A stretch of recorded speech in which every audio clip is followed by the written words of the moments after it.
following lecture was produced by Glorian Publishing, a non-profit organization, and is one of hundreds of lectures freely available via download, podcasts, streaming radio, and transcription. These lectures range in topic and complexity in order to address the many needs of humanity. We invite you to browse our library of lectures, books, courses, and articles to find teachings that suit you.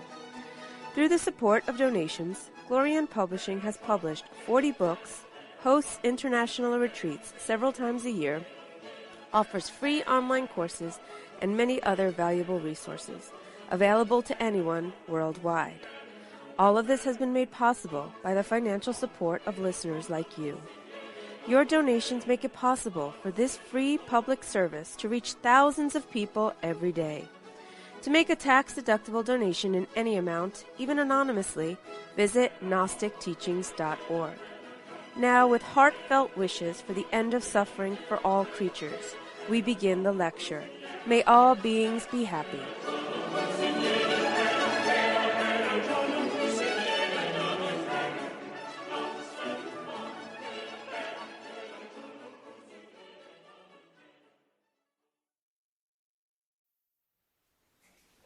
We are going to enter now into the second part of the Mahabharata. But before going into that, we are going to explain about the wilderness, because the title of the second part is called The Wilderness. And of course, if we read the Bible, it's something similar that happens there with Moses in the wilderness. And if we study this part that we read many times in the past, we will more or less understand what is going on in the Mahabharata. Remember that we cited this quotation from the Bible, from Numbers, chapter 21, from verse 5 to 9, in which we were talking about the wilderness. Here we have now the tree of life in the same quotation, where we find that the people were, they spoke against Elohim and against Moses. And we show you that this is precisely the place where Moses is Tifereth. And in the Mahabharata, you find that Arjuna is precisely the one that relates to Tifereth, the one that is very skillful with the bow and the arrow. And the twins, Nakula and Sahadeva, are of course the two Sephiroth, Had and Netzach. The king, which is named Yudhishthira in the Mahabharata, relates to Yesod. And the strong one, Bhima, is the physical body, Malkut. But in this case, we will say it is what the Master Samael calls the body of liberation, that is physical, that we build when we rise the first serpent in the physical body, which is Malkut. So there you find there that the 5 Pandavas that Mahabharata talks about are 1, 2, 3, 4, the 5 Sephiroths in relation with the Bodhisattva, that we call. The 5. That's why you find that the 5 ones, the 5 bodhisattvas, the 5 bodies, we will say, because all of them make one. That's why you find that they are married to the soul. That I believe her name is Draupadi, the spiritual soul. And it is obvious because the whole work that we perform alchemically is always related with the spiritual soul. And is the one that is protected by Krishna, which in this case is Chokhmah. Vishnu indeed is Chokhmah.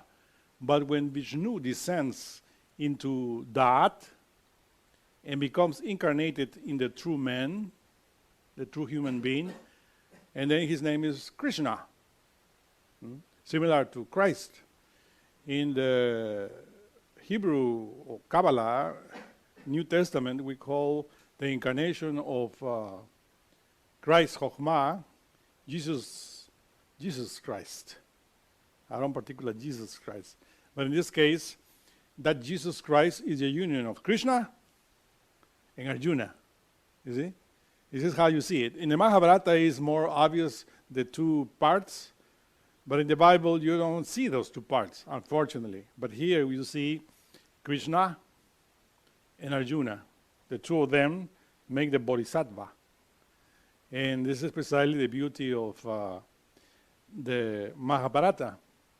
And of course, as you see, as we explained in the previous lecture, the forces of Gebura, which are the spiritual soul, are the forces that descend into Malkut.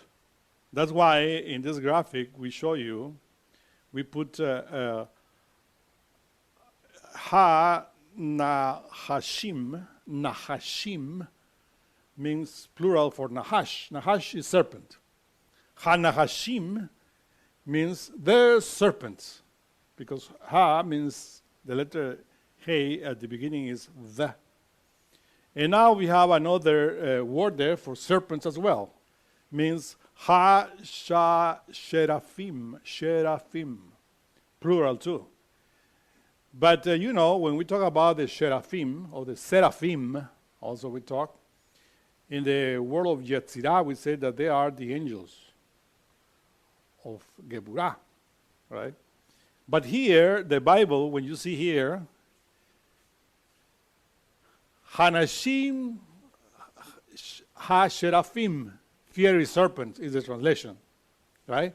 Because the title, serpents, is before, meaning is pointing that they are not talking about the angels of Geburah, but the fiery or serpentine forces of Geburah that descend to the earth in our physical body.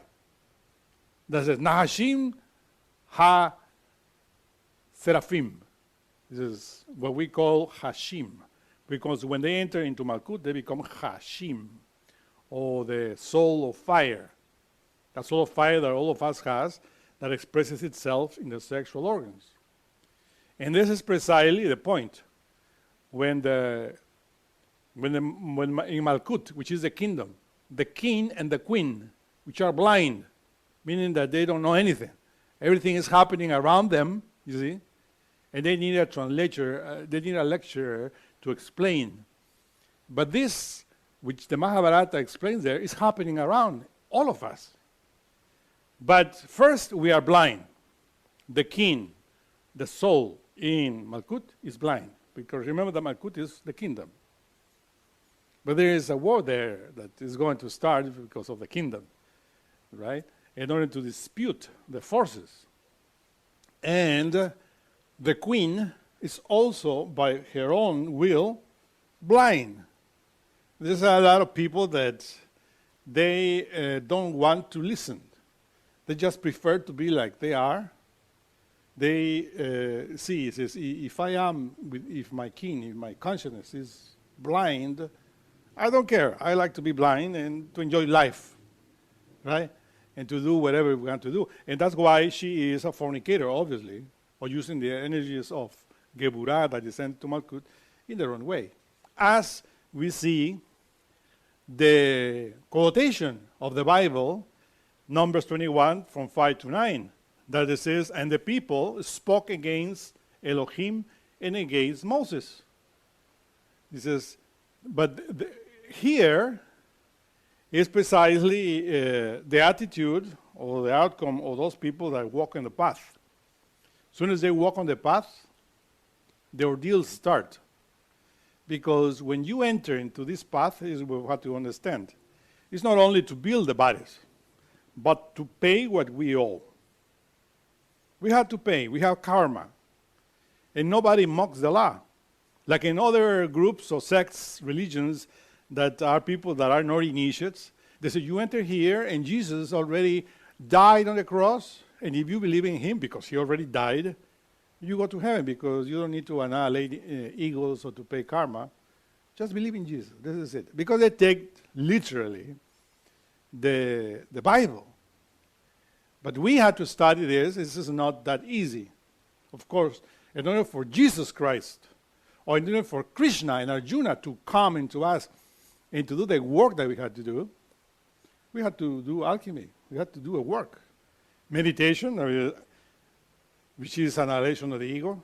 Birth, which is sexual transmutation. And sacrifice for humanity in order to pay our karma.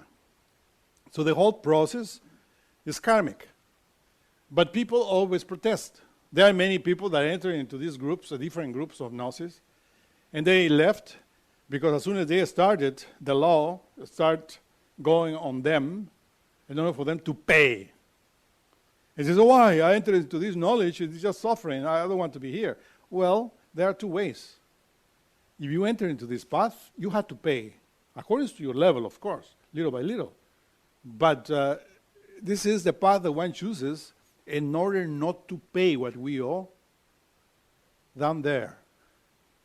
If you don't like the path, because you say, oh, no, I prefer to be like other people that are happy, etc., in this physical world, well, sooner or later, your soul, as you a soul, will descend into Klipoth, and then you will pay your karma mechanically. But here, we are choosing to pay what we owe in initiation. And this is precisely what the wilderness, the second part of Mahabharata, states. They choose exile, what in Judaism is called diaspora. They are abandoned their own land, their own kingdom, in order for them to pay. And of course, they go into the wilderness. And in other lectures, we told you that in Bible, the wilderness is Midbar. Bemidbar. This is how you said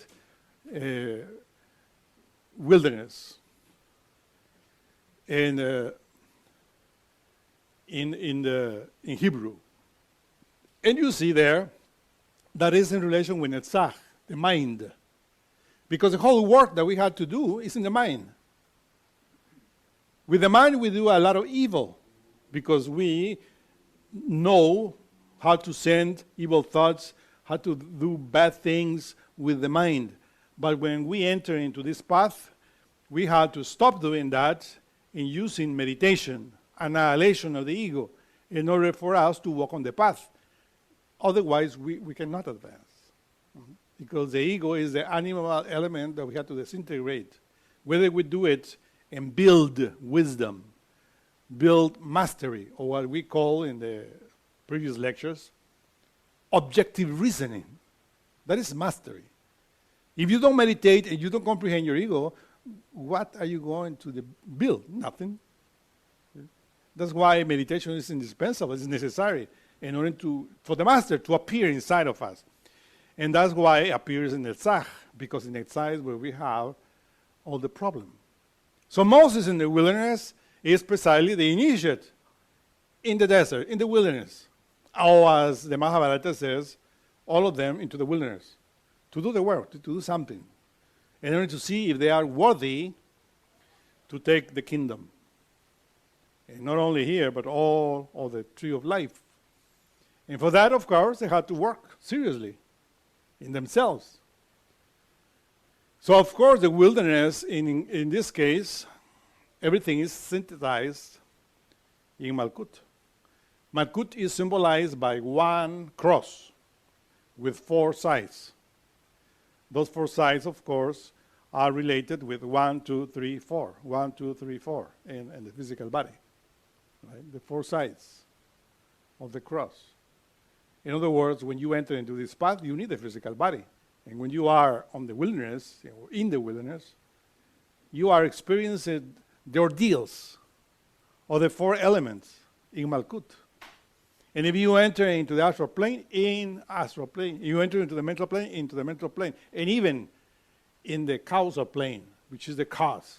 Because the cause of the ego, the cause of karma, is because the soul, Tifereth, that was here in Malkut, was stupid. Didn't know how to handle the impressions. It created a lot of karma. So karma, ordinary karma, relates to this, five Sephiroth. Right? And the four horses of revelation, as we talk in other lectures too. So when we start protesting because this path is so hard, and then behold it says, and Jehovah sent fiery serpents. And that, in this case, is to help. Fire, transmute. You need more bread, but we said here, Bethlehem. That bread is not what the people think. The bread that they eat, they think that was a dew from heaven and blah, blah, blah. That bread is the bread of wisdom that you acquire with comprehension. You want more food? You want to develop, to have more food in your soul? Well, here is the serpents. But these serpents that descend here into Malkut, which is Nahashim Ha-Sheraphim, are the forces, the energies that work not only in us, but in the enemy as well, in the ego, in other words, inside of us. But there is fire, whether you awake the Kundalini or the Kundabaffer. But of course, Jehovah Elohim says, well, if you want to defeat your own lust, your own ego, work with a separate of bronze. It is very clear there. We just drawn the separate of bronze there, and I'm going to show you that is the outcome of the transmutation of alchemy. And if you worship the separate of brass, if you work with your Divine Mother, in other words, then the serpents won't have any effect in you. Whether they are your ego or the other serpents, which are sorcerers, witches, black magicians, which are here in Malkut, working with the forces of Klipoth in order to make the life of the initiates miserable. But the Divine Mother always helps, the forces, superior forces always help, if you work with that. And this is precisely what you see in the wilderness. Because in the wilderness also you find sometimes oases with water. That water is always Yesod. And remember that Yesod relates to the waters, the creative waters of Genesis. And the one that relates to Yesod, the waters of life, is that personage which is going to be the king, which is called Yudhishthira. It's here in Yesod. Remember that. The other two belong to Netzah and Hod, Bima to Malkut. In Malkut, remember, that is the Sephirah that is between the tree of life and the tree of death, which is called Klipoth. And Arjuna always is the one, which is the human soul,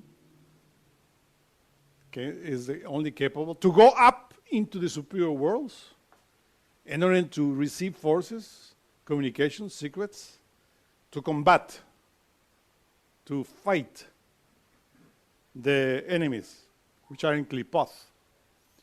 Because this Mahabharata talks about the great war that they had and all the struggle that they had against those that belongs to Klipoth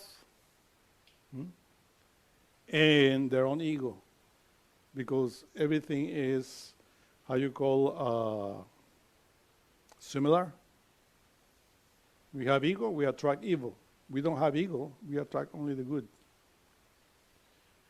And that's why You see there in this graphic how in the previous lecture we were talking about these names in Hebrew, but here we place the names in each sephira in order to you to understand what forces are we talking about, what is the Nahashot. You see, this is something very important here. Serpent in Hebrew is Nahash, and bronze or copper, Nahashot. The only difference is the T at the end, but that T is a cross. Because the symbol of Venus is a cross. That was in ancient times the T, the letter Tav was not like this. It was just a cross. And this is very significant. And you see there Dabar, which means the word. This Davarim words is related to Tifereth. Moshe, people are always here. Ha'am, you see, Ha'am. And it is very intriguing that when you said I am, is this here, the people, Ha'am. And that's why I said, who are you? I am. He said, yeah, Ham. You need to go up, you need to be Israel. You see, when you read here, for instance, that the people of Israel were dying. Do not think physical people, because Israel is here, all the archetypes of Tifereth. When the people of Israel are dying, that means part of your soul is sank into klipoth because you are acting in the wrong way. You are allowing the forces of the fiery serpents to be fed with your lust. And when you do that, you lose consciousness, which is the people of Israel. And the people here, of course, is just physical. But when you talk about Israel, are the archetypes. This is how you understand what is written in the Bible. And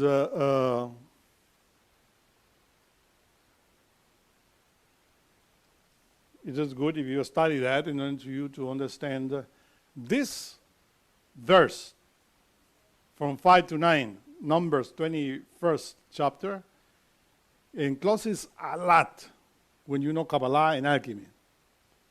Otherwise, if you don't know anything, you think that the people there, the people in this day and age understand. The people, the Hebrews that are there in the Middle East right now, in the Mediterranean, that when they were coming from Egypt, literally, they were in the wilderness suffering that. No, this is symbolic. This is Kabbalistic, alchemical. It's not that happened to them, no. Happened to those that were working in themselves as initiates. The people now in the Middle East that call Israel, all of them are fornicators.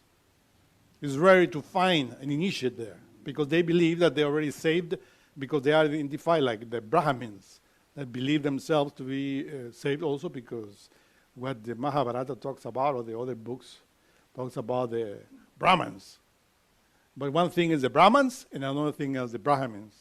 One thing is the people of Israel as archetypes, other thing are the people that are there identifying and trying to conquer the Holy Land and killing the brothers and sisters there for their greed. Okay, now let us go into the movie. And that explanation was good in order for us to comprehend more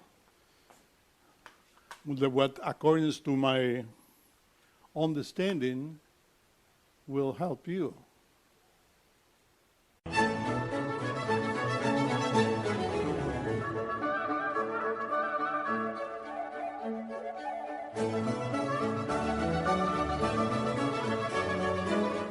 To learn more about what you learned in this lecture, we invite you to explore the books published by Glorian Publishing, available from booksellers worldwide. You may also be interested in online courses or upcoming retreats, all of which you can learn about at GnosticTeachings.org. All of this has been made possible by the financial support of listeners like you. Will you help others to benefit from this knowledge? Most spiritual schools recommend a donation of $10 to $20 per lecture. Every donation helps. Make a donation now at GnosticTeachings.org. Thank you. May all beings be happy.